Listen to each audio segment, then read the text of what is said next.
this is Sophie Lawson from sophielawson.com, and this is episode 36 of the So Free Art podcast, which is a little podcast I do each week about art and things. And this one's going to be all about the things.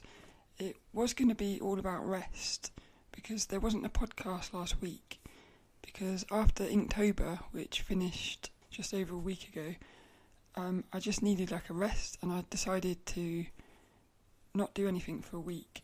And I was going to talk about that on the podcast this week, but it's been such a weird week, and I've got like a bunch of questions. So the main topic really is just a bunch of stuff.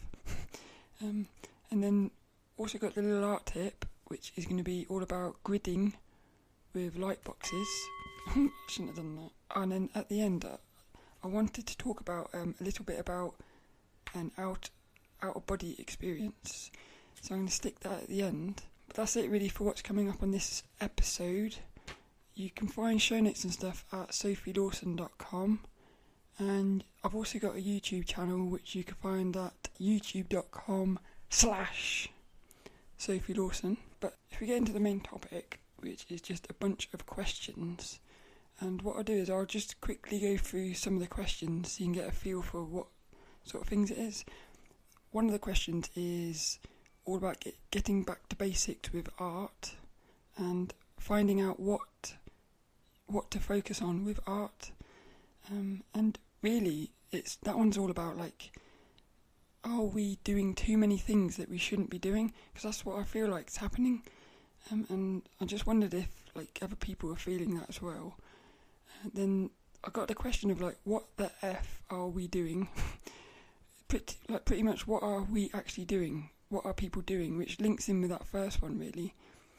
And then I got, are Introverts Aliens?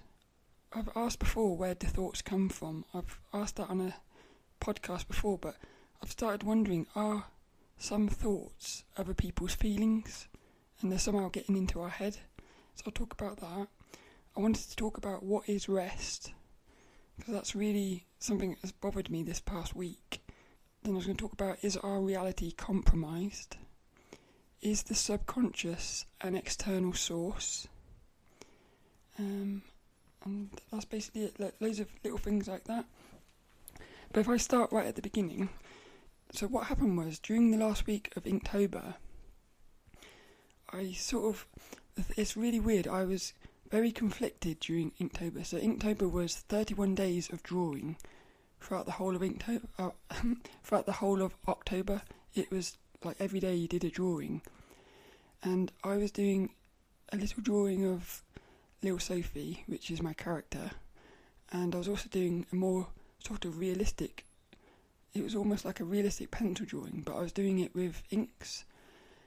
So that's what I was doing, and I did that every day, and I'm a bit conflicted because I absolutely loved it. It was the most fun I've ever had, especially drawing little Sophie. And that's one of the things with going back to basics, is like when I'm drawing little Sophie, that is the most fun I ever have. So during Inktober I was having so much fun and I was really enjoying it, but towards the last week I think I was just doing so much stuff, including like making a weekly video and writing about it. I just reached this point where I just needed a rest. So when it was over, I was really like glad it was over. But I also knew I was going to really miss it, because the thing about doing an art challenge is it really focuses you. And that's like 31 days of drawing. That's probably the most drawing I've done in 1 month for ages. So I've probably done more drawings in that 1 month than maybe the rest of the year put together, that's quite bad really to think. But it shows you how much you can do if you focus. So I do miss that side of it. But what happened was, I just felt like I needed a rest. And so I decided to take the week off, which is why I didn't do the podcast. But then what I realised was, taking a week off to have a rest, I realised that I wasn't really having a rest, because all I've started doing is each day when I was supposed to be having rest, I've just filled it with a bunch of to-do lists of other things which aren't art related. And this also goes into something else. So I do a monthly newsletter, which is the Lil Newsletter, and it goes out on the 1st of each month. And in that newsletter, it has a little bit about art. It includes like inspirational artists, and it also has a little bit about spiritual stuff and transitioning stuff. So in that, I said that next week, which is this week, I said I was going to start up a YouTube video about lucid dreaming, which is something I've really wanted to be doing for, a few months now. But then because a couple of days ago I went to start doing that, I got the camera out to film it, and I started thinking to myself, what am I doing? What am I doing all this stuff? And I suddenly realised I'm doing loads of stuff that I maybe shouldn't be doing. So it's quite hard to work out whether I should be doing it or not. Because the thing is, if I start doing videos about lucid dreaming, which I know I'd really enjoy doing, that's going to take time which I won't be able to spend doing drawing. So this always seems to come back to balance. It's like a balance thing. But the most fun I've ever had is drawing Little Sophie. So I'm thinking, if I just want to have a fun life, I should really spend all my time drawing Little Sophie. And the thing is, drawing Little Sophie, the more I draw, the more you draw anything, the better you get at drawing it. So this is, I guess what's happened is I started thinking to myself, am I doing this wrong? Am I doing it the wrong way round? And this is where I get going back to basics. It's like, I'm trying to do these videos, I'm doing all this like writing on the website, I'm doing these podcasts, and the thing is, I don't want to stop doing any of this because I love doing it. It's just, I need to focus on drawing.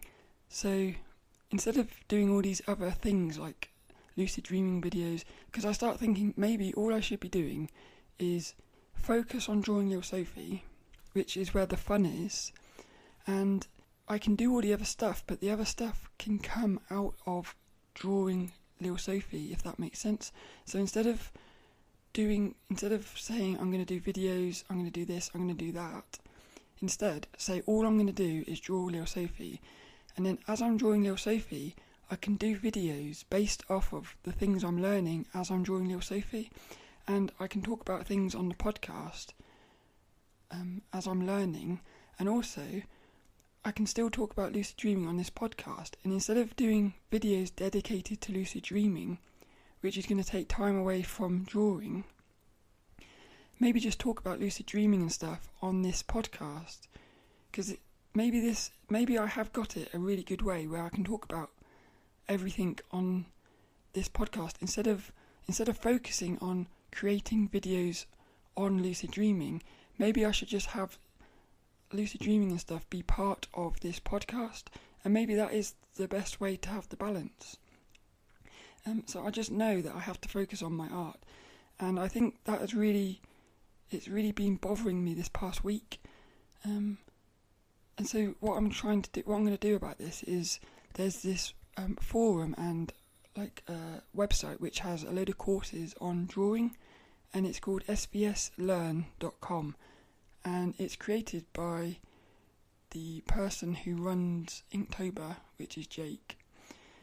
And what I'm going to do is I'm going to go onto that forum, and I think I've realised this past week, it was when I went to go and make some lucid dreaming videos, I just had this realisation of, what am I doing?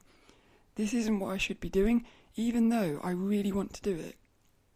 And even though I know I would enjoy doing it, I just shouldn't be doing it at the moment, because otherwise I'm going to end up spending the next few years talking about lucid dreaming and stuff and not doing any drawing, and I need to focus on drawing now. So I think what I've realised is I have to sort of go back to the basics really, and maybe just say I'm not going to do all these other things. But the funny thing is, I will still do all those other things by not doing those other things. Because in other words, like I said, if I'm focusing on drawing Little Sophie, I'm going to learn so much as I'm doing that, because it's really hard, because I'm not used to drawing custom characters. And as I'm learning, I can make the videos and write about it, but it will all be together, instead of talking and making videos about things that aren't related to that. But then in the future, that other stuff will come out anyway, because it is what you are interested in. So, like, the way I look at it is, if I focus on drawing at the moment, in say 2, 3, 5 years time, I could be at a point where I can start drawing little Sophie and including lucid dreaming and stuff inside of the drawings. So in other words, I'll still be able to talk about those things, but I think, like, the first thing I have to do, which is the basic, is drawing. And I think I've ended up going all over the place and forgetting about, like, the fundamental thing of drawing. And it's like, if you're not doing any drawing, you're not going to improve your drawing. And I know that sounds obvious, but I've just really learnt that this past week. So that kind of goes in with this, like, other question of what the F are we doing? Because I just feel like a lot of people, including myself, were spending way too much time doing things that we shouldn't be doing, like distractions. But this goes even further into, like, everyday life. So I've had these weird experiences. I might be in the middle of town or something, and I just stand there and I suddenly become aware of everybody. And even, especially if they're driving or something, you can just see, it's almost as if everybody is robots, and everybody's just going, like, from A to B, and you just think, what are people doing? And, like, I've got quite a simple life. I live in a shared house. I don't have much things to pay out for, and yet I'm still spending so much of my time, like, working, doing, like, what they call a day job, which does take your energy away, so that when you come to do your drawing, it is going to be affected somewhat. And I'm just thinking, what is everybody doing? We're spending so much of our time, like, doing these stupid jobs, which are pointless, really. They're obviously not pointless, because everything comes together, but they are sort of pointless. Like, I'm a cleaner, so I'm spending all day cleaning, and I just think, what is the point of all of this? And I just start thinking, like, we're spending so much time doing all these sort of pointless jobs, really, when we have so much potential to be doing amazing things. And that's when you start thinking, like, is our reality compromised? And it goes into other things. Like, I've been seeing so many things in dreams and stuff that just makes me think that something isn't quite right. And I'm trying to work out whether it's a sabotaging thing, or whether it is part of the sort of system to make you, like, evolve to become better. And I don't know which one it is, but it does feel like the way society is set up, it's set up in a way that stops you from really being able to be creative and stuff. So that's just what I'm noticing. And then that thing there with the reality being compromised, it goes a lot further, because I've said before, it feels like we are like a puzzle piece. Like, we're one piece of a puzzle. And so if I'm here trying to work out what the reality is, I'm only one little piece of the puzzle. I can't do it on my own. So it feels like you need everybody to come together. And if say I'm one piece of the puzzle, if the puzzle pieces all came together, that puzzle piece could tell the next puzzle piece what it is. And then if all the puzzle pieces said what they were, they would all together be able to work out what the picture was. Whereas each piece on its own would never be able to do that, because it's only got its little piece. So I feel like everybody needs to come together, which is something I've been realising, is that everybody is actually saying the same thing. So, like, when you look at, say, like, healing, lucid dreaming, out-of-body experiences, ghosts, aliens, gods and demons, like all the ancient people, and now all the scientists with the quantum stuff. If you look at it, you realise that everybody is actually saying the same thing, and yet, even though everybody is saying the same thing, everybody is still somehow separated. It's because of some sort of like belief systems and stuff. So I'm trying to work out how can we possibly remove all of these beliefs so that, for instance, religious people and the scientists can talk together. But then how do you also get all... You can even see it, like a basic way to look at it is like religions. Every single religion is saying exactly the same thing, and yet they're all fighting each other because they've put the religion into something that it's not, which is like an object, like a god. Whereas if they could just see that they're all saying the same thing, they could all come together. And then with the quantum stuff, that is just so obviously saying what the spiritual people have been saying all along, which is... And the funny thing about this is, because what I've noticed is, with lucid dreaming, the moment I had that lucid dream, and I think the moment you have a lucid dream, everything changes, because you suddenly realise that what you thought was real, it's not the way you always thought it was. And because of that, you start questioning everything, and it just leads you down all these different paths. And you just end up going into like ancient civilizations and stuff. And the funny thing that I've noticed is everything that they've been describing, like they talk about entities, gods and stuff outside of the universe. They talk about how it's an illusion. They talk about how you can manifest anything. They talk about spirits, but everything that they talk about, it relates to virtual reality. The thing is, they didn't know what virtual reality is because they didn't have computers and stuff. But the fact that they didn't, and what they are saying is effectively virtual reality with like AI, that to me says that it's even more likely that is what's going on. That it is a virtual reality with AI systems and stuff. And it's like we are now at a point where we are about to create really vivid virtual reality. We're about to... It almost feels like we're looping, where the future is about to go all the way back to the past. And it's going to be like a reset. It's almost like we are stuck in a loop. But I believe they were onto something.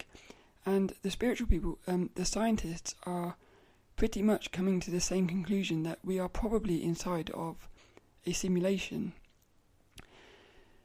And then the religions, that's all saying exactly the same thing. Like, gods are nothing but people or entities outside of the system, like interacting with it. So what I think is, if everybody just comes together, we could see the truth, and then maybe we could somehow get out of it together. Because I'm not sure whether this is a positive thing or not. I'm still trying to work that out. But it could be that we are stuck in this like never-ending loop, where just as we are about to work out what's going on, the AI comes back in, and what that does is it basically puts like everybody back into another system where it sort of resets, and that's where you become the past again, when you have to try and work it all out again. And I talked about this before, where like the thing where I said about it's like you're a dream within a dream. That's that kind of goes in with this, in that if we end up going into a new virtual reality system, in order to get out of that, we would have to become aware of what we were inside of, and then we would only be coming out into this reality, which could in turn be its own virtual reality. And so then we would have to do all the hard work of getting out of this one, and it's just never ending. And so I start wondering if the AI is trying to keep us in here to stop us from getting out. I'm not sure, or it's not like that. And what's actually happening is we are inside of the system because we're just basically playing, having fun, or trying to learn something. So I don't know what's going on there, but it really, like, the whole thing just fascinates me because I know something's going on, and I just really am trying to work it all out. And so much of this links in with other stuff, like when I said about where do our thoughts come from, it could be that thoughts are being sent in from outside the system, from like people running the virtual reality system. But then I also thought, are some thoughts other people's feelings? Because I sometimes have these thoughts pop into my head that I know are not my thoughts, and I always used to just think, why am I thinking that when I know that's not me? And I never really did anything with it. I just sometimes it would actually disturb me a little bit because I was thinking, am I thinking that? Because I always thought if the thought is in my head, then it must be me because it's in my head. But I'm wondering now whether there are some thoughts inside of our head that are not our thoughts. So I've said about this before, and I do now let some thoughts just exist and they pop in and out. But I started thinking, what if some thoughts are other people's feelings? So what I'm thinking is, maybe if you are thinking about something a lot in your head, you keep thinking it, maybe somehow you're throwing that thought out there so that when somebody else comes close to you, or maybe not even comes close to you, maybe if somebody else just happens to be on the same, I don't know, somehow maybe that thought goes into somebody else's head. And like sometimes I'll walk past somebody and I don't think this, but I'll look at them and the thought will pop into my head, like a word, just one single word. So I might look at somebody, and the thing is, I don't judge people because I'm transgender and stuff. How can I ever judge somebody when, like, I am the way I am? So I genuinely do not judge people, but yet sometimes I'll look at somebody and the thought will pop into my head. Let's say, for instance, fat. It will just say fat, as if to say that person is fat. And I think to myself, why is that thought in my head? Because I don't think that they are fat. And even if they are fat, who cares? But the way the thought pops in, it's quite a negative feeling as well. And so I started thinking, what if what's actually going on here is that person that you just looked at, inside of their head, they think they are fat. And so they are throwing out the thought of fat. So then other people are picking up on that feeling. And then it goes the other way, because sometimes you might look at somebody who is fat, but yet that thought of fat doesn't pop in your head. The thought of, say, sexy might pop into your head, even though that person could be fatter than the other person. And so I wonder whether that person is feeling sexy, and so you're picking up the thought of sexy. I started thinking about that the other day. I don't really know what happened there, but it's just something I thought about, and like that could be some sort of form of telepathy or something, whereby we are able to communicate with each other without even realising it. And maybe all those thoughts that I've been feeling all those years it was never me anyway. It was just me picking up other people's feelings, and I'm convinced that everyone is doing this. Other people have said that they have thoughts in their heads, they have thoughts in their head which they don't know where they come from. So there's definitely something going on with that, and I want to keep thinking about that, and I want to try and find out where that goes. But then it brings into question so many things, because if that is going on, it links back right to the beginning when art first came into my life.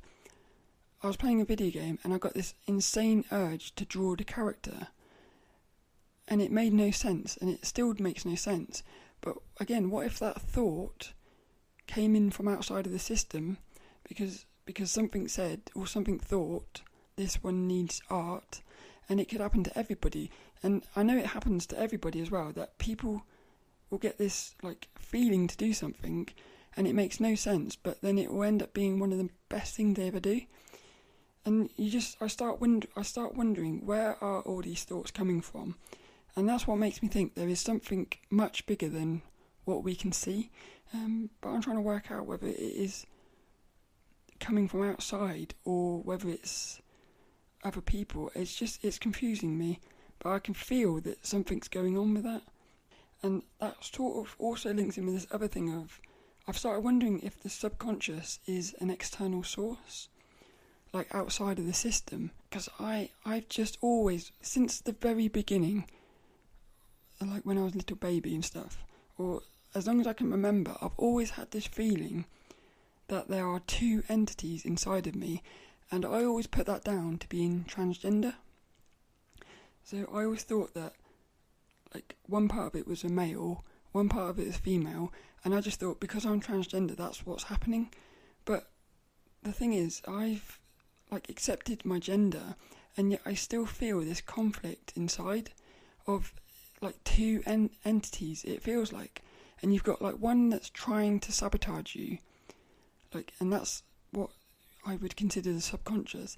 And then you've got this other part that wants to like evolve, and they do feel like they're at odds with each other, and that just creates this conflict. And I'm wondering whether if it's possible there's something outside of the system which is like trying to sabotage you. I don't know. I don't like the thought of that, because that's kind of not very nice. But again, it's just what I'm feeling, and I'm trying to work it all out. But this goes back to something that happened. I've had like a lucid dream.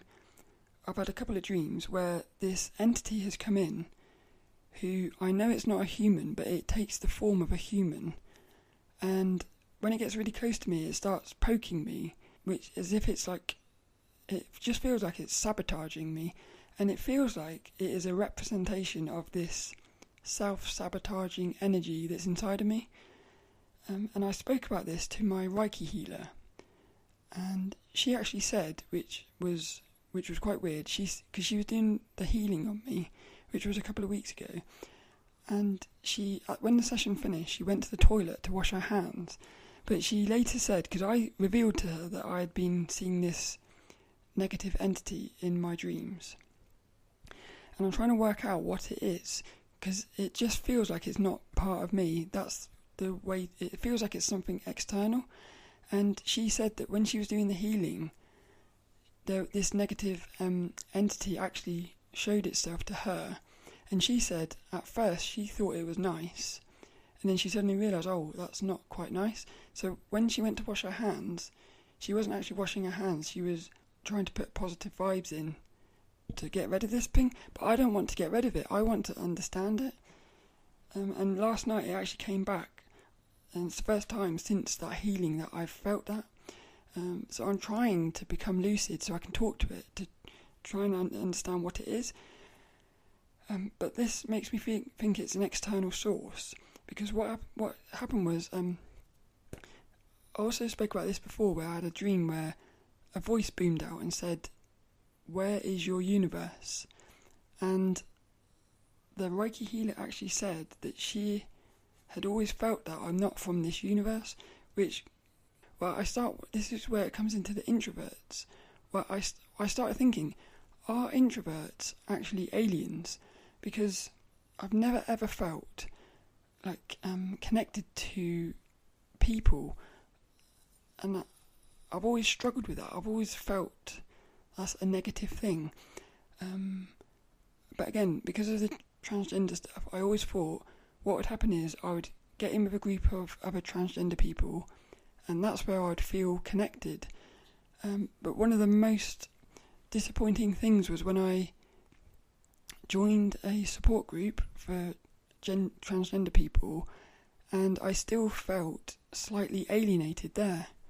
So I started wondering whether introverted people are from a different reality, a different universe, and they've come into this one. Maybe they're visiting, trying to help somebody who's inside of it, or maybe they were accidentally or deliberately thrown into this virtual reality without realising it, and they don't belong here.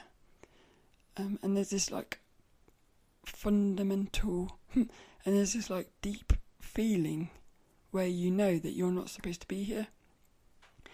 And maybe all the introverted people are like that, so that's why extroverted people feel connected with each other, because they have either been here longer or they are part of this universe. They are whatever exists outside of this virtual reality.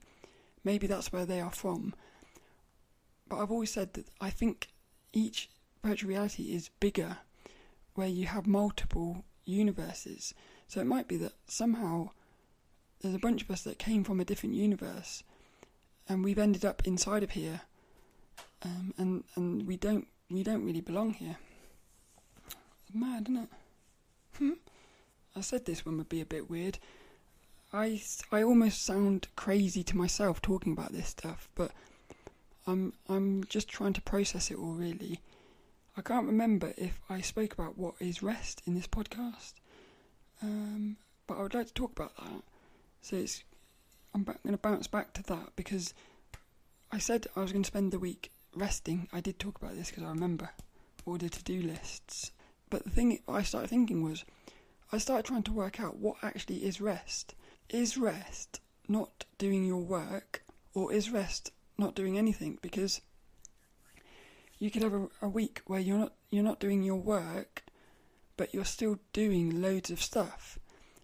Is that a week of rest, or is that a week of just doing more stuff? Is a week of rest a week where you actually do nothing?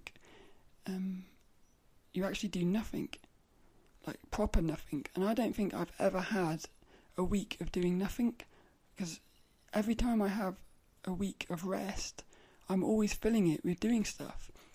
So I don't think I've actually ever had a proper week of rest. So I've started thinking about that this week as well.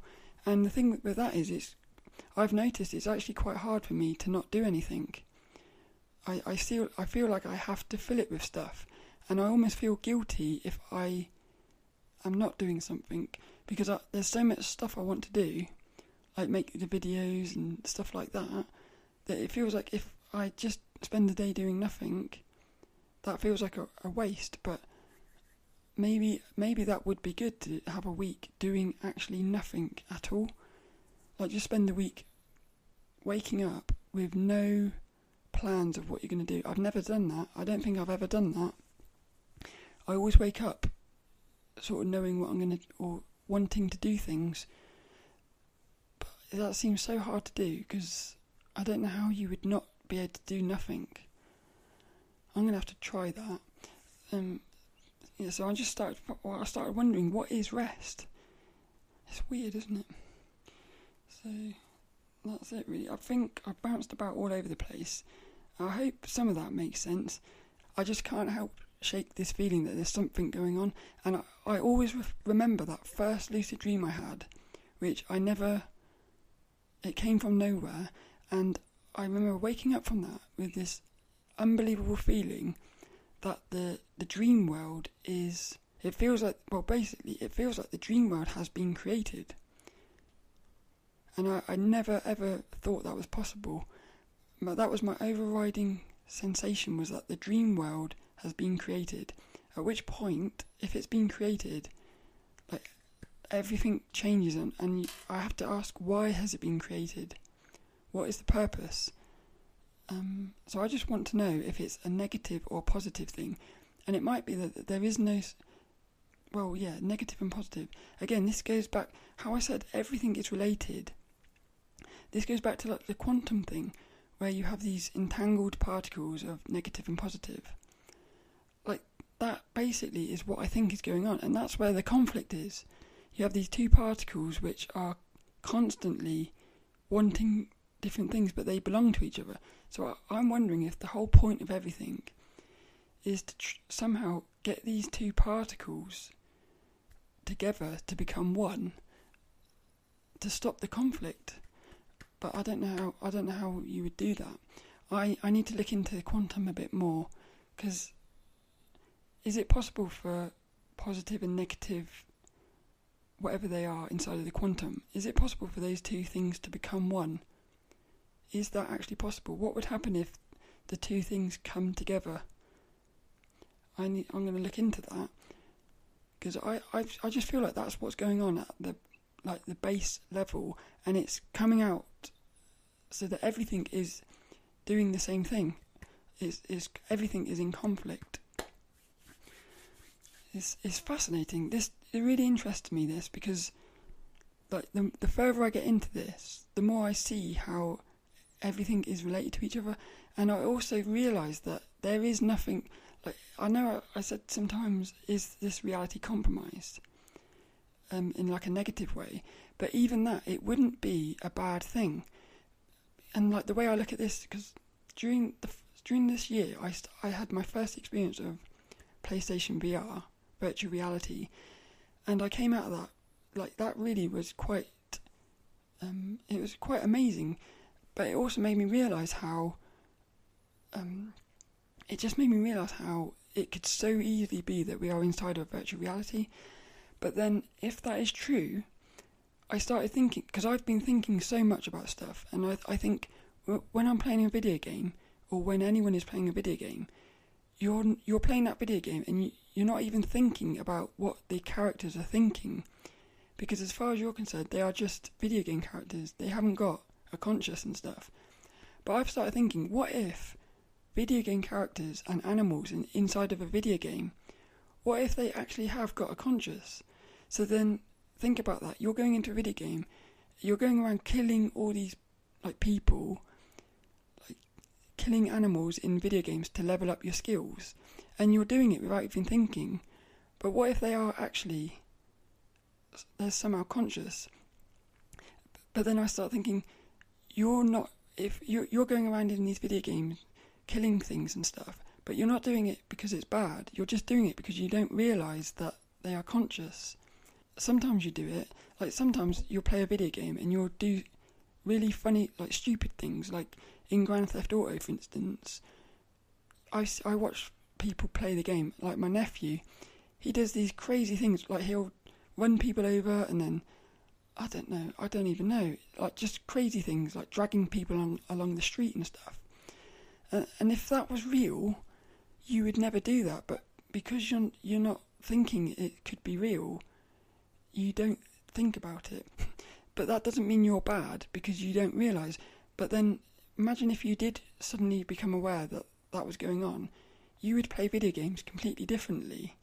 But then I'm wondering if the things outside of this virtual reality, which it looks like they're sabotaging us, they might just be playing a video game and not even realising that we're inside of it thinking about all this.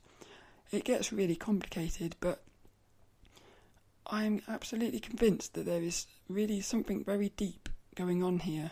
And like I said, every single direction I go in, every little path I go down, it just seems to be saying the same thing, and everything seems to link up together. So I'm just going to keep asking questions, really, I think. And the only thing I would always say is just following the feeling. Because if you feel that something...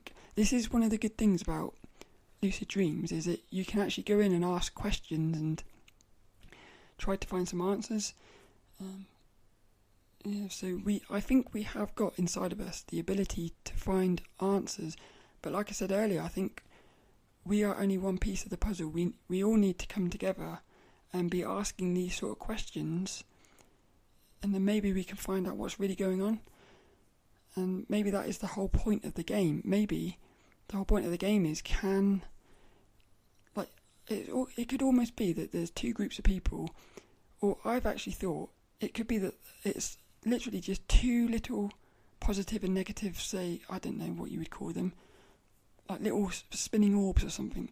One is positive, one is negative. The positive one likes creating things, the negative thing likes destroying things. And destroying, it doesn't mean destroying is bad, because like destroying things can be quite fun.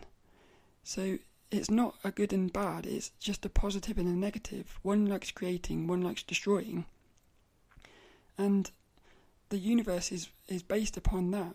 And the thing is, I guess, it could be like, what is going to ultimately win? Is it going to be the creating, or is it going to be the destruction? But then what would happen if they both have to exist? Then that means you can't have one without the other. But then this is where I wonder if they can come together.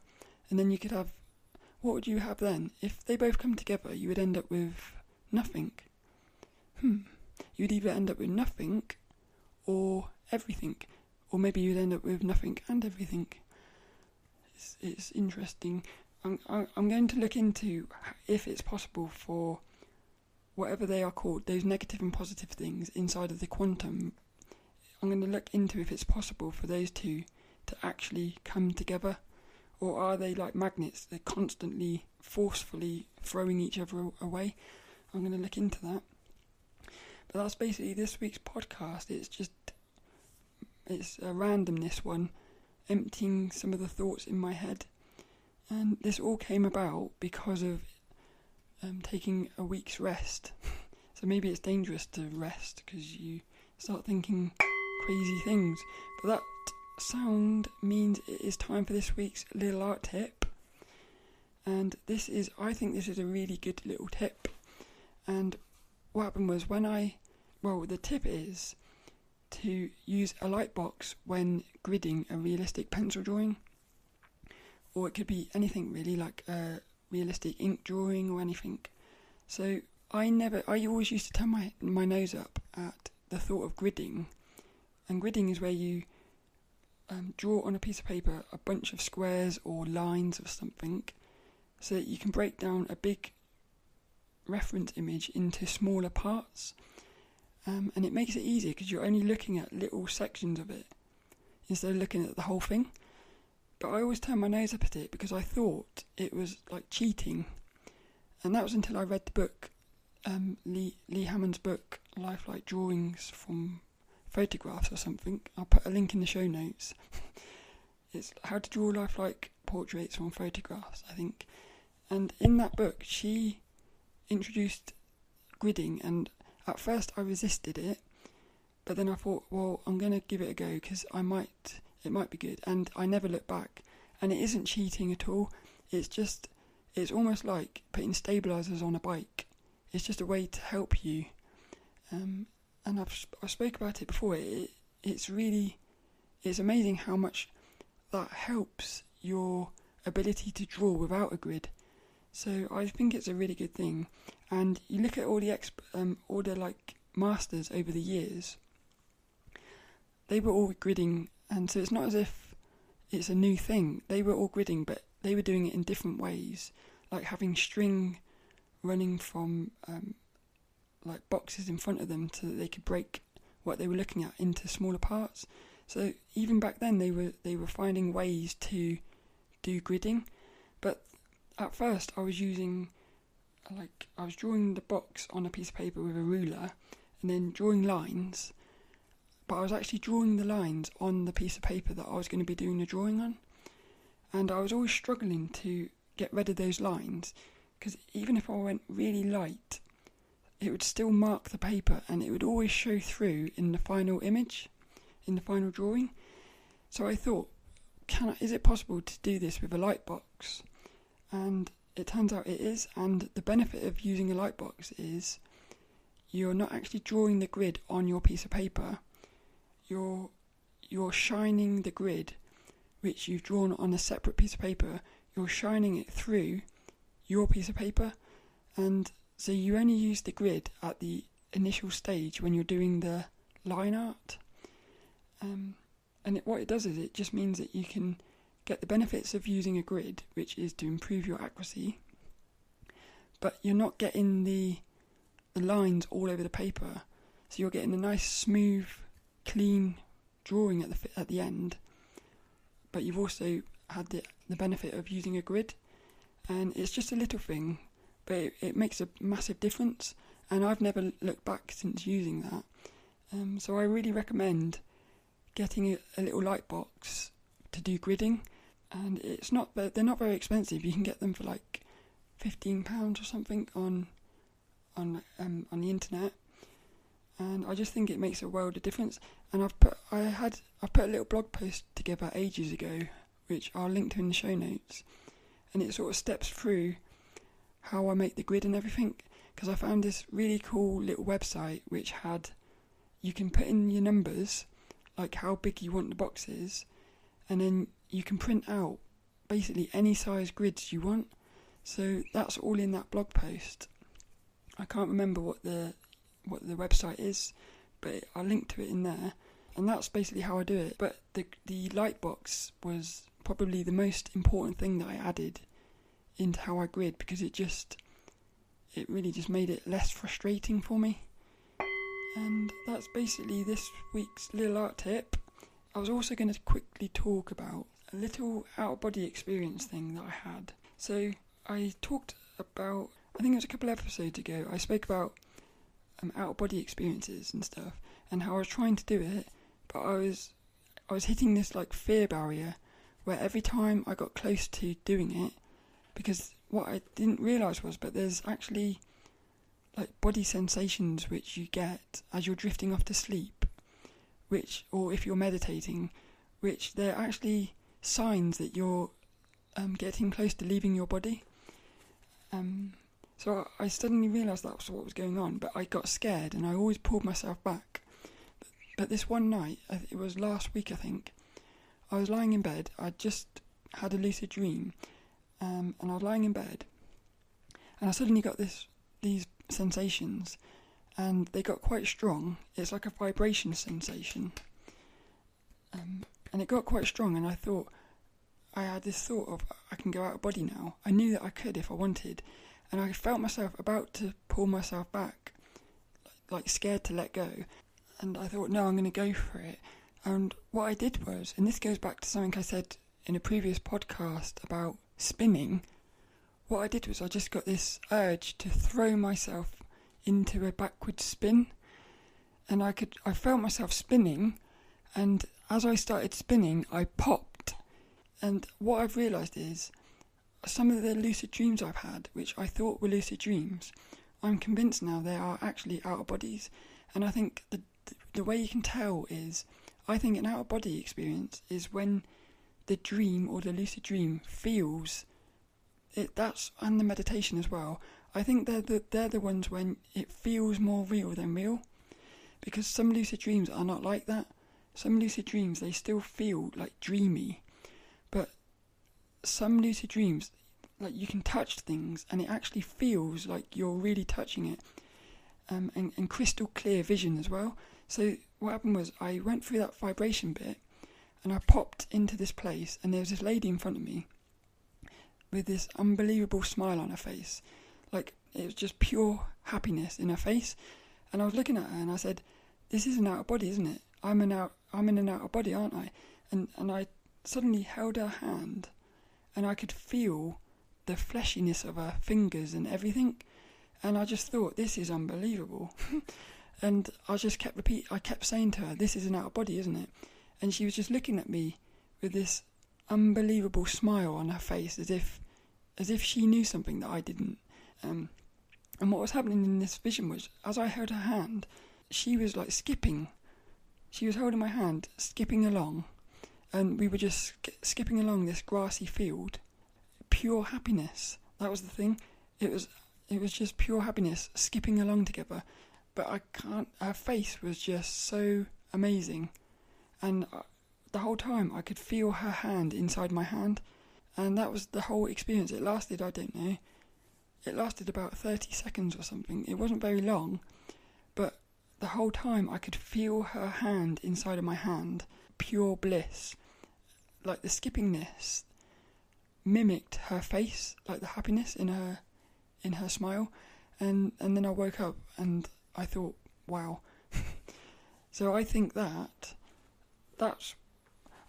basically showed to me that the way to tell the difference between an out-of-body and a lucid dream is if you get that sensation of being able to feel. And that is why that's also made me think, because I've said before, I think false awakenings are out-of-body, and I think that is why they feel so real, is because it's not a dream, or it's not whatever a dream is, it's is a little bit different. It's this out-of-body thing. So I find that really fascinating, and I just want to keep exploring it. But it's definitely something I've realised is that all of these things, they always start out with fear. Everything like that always starts out with fear. It's always as if you have to overcome this fear. I wonder why that is. I wonder why all of these things require you to face a fear first. It's like a test. It's as if you're not allowed to do this thing. It's almost like you're not going to be able to do something until you prove that you're not afraid. I wonder why that is. It's quite interesting though. So that's basically it really. And I'm actually going to start a new book today. Last night I finished a lucid dreaming book, and today I'm going to start a book called Journeys Out of the Body by Robert Monroe. And I've heard people talk about this book on different videos, and I cannot wait to start reading it. So that's what I'm going to start reading tonight. And again, I might talk about it on future episodes. Because what I want to do is I want to start talking about books, art books and other books as well. I just want to start talking about books because I think books are quite powerful. So I'm going to try and find a way to get books in. Maybe I could have that's an idea. Maybe I could have maybe I could have a little book section each week, like a little 2-minute book of the week or something. I'll look into that. But that's basically it really for this week's podcast. The randomness episode. I think this one might be quite hard to edit. Hope not. I might put this one out without editing. So that's basically this week's podcast, all about randomness. You can find show notes and stuff at sophielawson.com. And like I said, you can find YouTube videos at youtube.com/Sophie Lawson. And that's basically it. All that's left is this week's inspirational quote, and it goes to Stephen Covey, and it is: if we keep doing what we are doing, we are going to keep getting what we're getting. Stephen Covey.